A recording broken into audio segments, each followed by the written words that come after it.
مفتی صاحب سے اس حدیث پاک کی بھی میں شرح لینے کے مجھے حرص ہو رہی ہے جس میں نبی پاک صلی اللہ علیہ وسلم نے ایک مکان کی مثال دی، ایک اینٹ کی مثال دی، سبحان اللہ، اور میں اس کی وہ آخری اینٹ ہوں۔ مفتی صاحب وہ حدیث اور اس حدیث کے کچھ وضاحت ہو جائے نا، بڑی خوبصورت حدیث، بڑی پیاری حدیث۔ بخاری شریف کی حدیث ہے یہ، نبی پاک علیہ الصلوۃ والسلام نے فرمایا کہ میری مثال اور مجھ سے پہلے نبیوں کی مثال ایسے ہے جیسے کسی شخص نے ایک مکان بنایا اور بہت خوبصورت بنایا اور بہت کمال والا بنایا،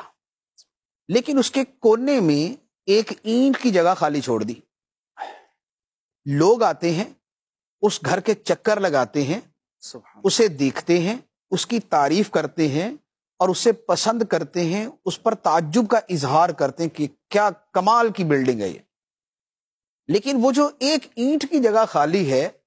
اس پر وہ کہتے ہیں کہ یہ اینٹ کیوں نہیں رکھی گئی، حل لا وضعت هذه اللبنہ، یہاں اینٹ کیوں نہیں رکھی گئی، اتنا خوبصورت محل ہے اور یہ بڑی ایک مرکزی جو اینٹ کی جگہ ہے یہ خالی پڑی ہے۔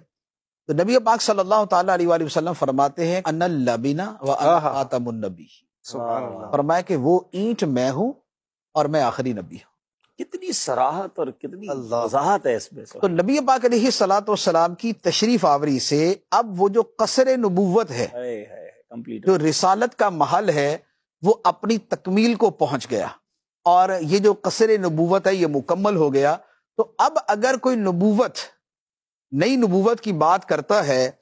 تو یا تو پہلی لگی اینٹوں پہ کوئی بھدی سی اینٹ لگانے کی کوشش کرے گا،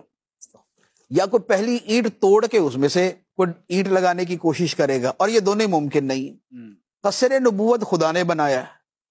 اور خدا اس خوبصورت محل کو بدصورت ہونے نہیں دے گا، تو لہذا جس نے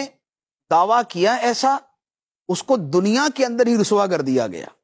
آج تک نبی ہونے کا دعویٰ کرنے والے نبی پاک علیہ السلام کے بعد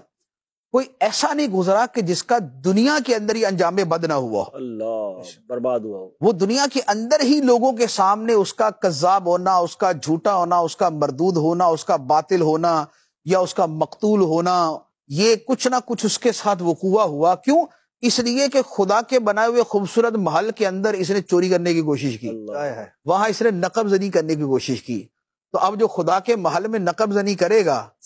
تو خدا اپنے محل کی حفاظت کرے گا۔